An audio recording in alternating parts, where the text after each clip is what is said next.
Hello friends, funky gardening में आपका स्वागत है। जैसा कि आप देख रहे हैं मेरे सामने चांदनी प्लांट रखा हुआ है। तो आज मैं आपसे कुछ टिप्स शेयर करने वाली हूँ जिनका अगर आप ध्यान रखते हैं आपके प्लांट में तो आपको आपके प्लांट में ढेर सारी फ्लावरिंग मिलेगी।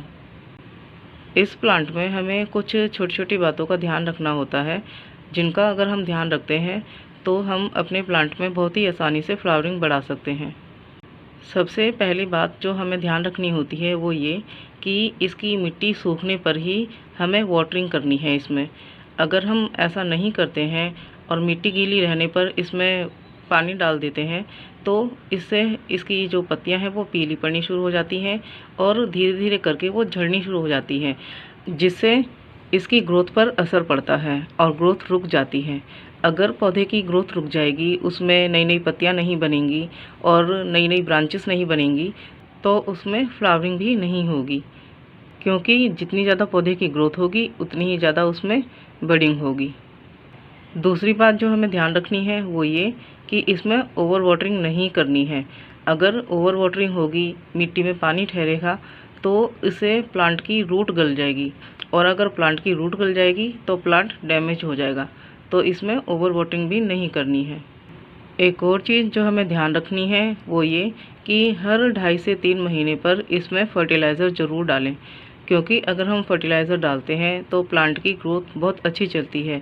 उसमें ज़्यादा से ज़्यादा पत्तियां बनती हैं, ज़्यादा से ज़्यादा ब्रांचेस बनती हैं, जिससे हमारे प्लांट में ज़्यादा से ज़्यादा बडिंग होगी और जिससे फ्लावरिंग मिलेगी हमें।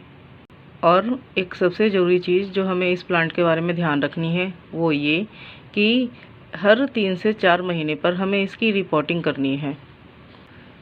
ये एक ऐसा प्लांट है जिसकी रूट बहुत तेज़ी से ग्रोथ लेती है और पूरे गमले में बहुत तेज़ी से फैलती है। तो अगर हम इसकी रिपोर्टिंग नहीं करेंगे और उसमें ध्यान नहीं देंगे तो इसकी रूट को फैलने के लिए गमले में जगह नहीं बचेगी और एक प्लांट की ग्रोथ उतनी ही ज़्यादा होती है जितनी उसकी रूट को फैलने के लिए स्पेस मिलता है। तो अगर हम इसकी रिपोर्टिंग पे ध्यान नहीं देंगे और अगर इसकी रूट को फैलने के लिए ज़्यादा स्पेस नहीं मिलेगा तो इसमें जो नई नई कलियाँ बन रही होती हैं वो पीली पड़नी शुरू हो जाती हैं धीरे धीरे। जैसे कि मैं आपको दिखाती हूँ यहाँ पर, ये यहाँ पर आप देख सकते हैं और कुछ ये कलियाँ हैं। मेरे प्लांट में भी यही प्रॉब्लम शुरू हो गई थी जब मैंने इसमें ध्यान नहीं दिया और इसको रिपोर्टिंग की ज़रूरत पड़ी थी। तो ये सारी इसमें बहुत सारी कलियाँ बनी थी और खूब सारी फ्लावरिंग इसमें होने वाली थी, लेकिन धीरे धीरे करके वो सारी कलियाँ एकदम पीली पड़नी शुरू हो गई। जैसे कि ये यहाँ पर है, ये यहाँ पर, ये यहाँ पर भी। अगर आप पूरे गमले में देखेंगे तो इसी तरह से आपको ये सारी कलियां नज़र आएंगी, जो कि मैं काफ़ी सारी कलियां अब निकाल भी चुकी हूँ। बस कुछ कलियां रखी थी आपको दिखाने के लिए, जिससे कि आपको पता चले कि किस तरह से ये धीरे धीरे पीली पड़नी शुरू हो जाती हैं। ये मैंने काफ़ी सारी कलियां साफ़ कर दी हैं। मेरे इस प्लांट में खूब सारी कलियां बनी थी और ढेर सारी फ्लावरिंग होने वाली थी और इसमें काफ़ी सारी फ्लावरिंग हुई भी है मेरे प्लांट में। पर इसमें मैंने जब रिपोर्टिंग में ध्यान नहीं दिया तो इसमें स्पेस नहीं बचा इसकी रूट को ग्रोथ लेने के लिए, जिससे धीरे धीरे ये कलियां पीली पड़कर सभी सूखने लगी। और फिर मैंने इसमें नोटिस किया कि जब मैं इसमें वाटरिंग करती थी यहाँ पर मिट्टी में तो ऊपर ऊपर पूरी रूट नज़र आने लगी थी पूरे गमले में, तो जिस पर मुझे खैर इतना ध्यान नहीं था तो कि इसकी रूट पूरे गमले में फैल चुकी है। फिर जब मैंने इसको चेक किया निकाल कर तो इसमें देखा मैंने कि इसकी रूट पूरे गमले में फैल चुकी है और उसको स्पेस ही नहीं बचा है इसमें ग्रोथ लेने के लिए।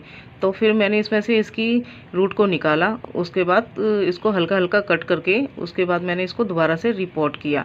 तो कुछ दिन पहले ही मैंने इसमें इसकी रिपोर्टिंग की है और अब इसके बाद ये फिर से ग्रोथ लेना शुरू करेगा और जिसमें 10 से 15 दिन का समय लगेगा और उसके बाद ये फिर से फ्लावरिंग करने लगेगा और नई नई कलियां बनेंगी, इसमें ज़्यादा से ज़्यादा पत्तियां बनेंगी और जिससे ब्रांचेस भी ज़्यादा से ज़्यादा बनेंगी।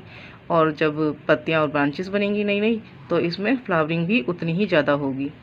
तो आप भी वाटरिंग करते समय इसमें ज़रूर ध्यान दें इसकी मिट्टी में कि अगर आपको वाटरिंग करते समय और एकदम पास से ही इसमें वाटरिंग करें नीचे से, जिससे कि जब आप वाटरिंग करें तो पानी जब मिट्टी में जाएगा तो उसमें अगर ऊपर ऊपर नज़र आएंगी आपको रूट सारे गमले में। अगर जिस भी साइड में आप पानी डालेंगे इसमें गमले में वाटरिंग करने के लिए, इसकी मिट्टी में पानी डालने पर ऊपर ऊपर रूट नज़र आ रही है तो आप इसमें समझ जाएं कि इसको रिपोर्टिंग की ज़रूरत है और इसमें अब इसकी रूट को फैलने के लिए मिट्टी में स्पेस नहीं बचा है, तो जिससे आपको रिपोर्टिंग ज़रूर करनी चाहिए।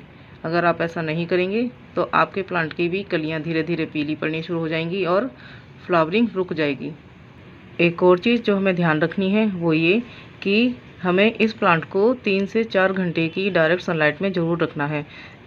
इसकी सेटिंग इस तरह से करें जिस भी जगह आप रखते हैं कि 3 से 4 घंटे की धूप इसको ज़रूर मिले, क्योंकि इसकी अच्छी ग्रोथ के लिए इसको डायरेक्ट सनलाइट का मिलना भी बहुत ज़रूरी है। और अगर टेम्परेचर ज़्यादा हाई होता है तो इसको छांव में उठाकर रखें। अगर हम ऐसा करते हैं तो इसकी ग्रोथ बहुत अच्छी चलती है और इसमें नई नई पत्तियां बनती हैं और ढेर सारी ब्रांचेस बनती हैं, जिससे हमारे प्लांट में ढेर सारी फ्लावरिंग होती है। तो ये कुछ बातें थी, अगर जिनका हम ध्यान रखते हैं तो हमारे इस प्लांट में ढेर सारी फ्लावरिंग होती है और हमारा प्लांट फूलों से भरा रहता है।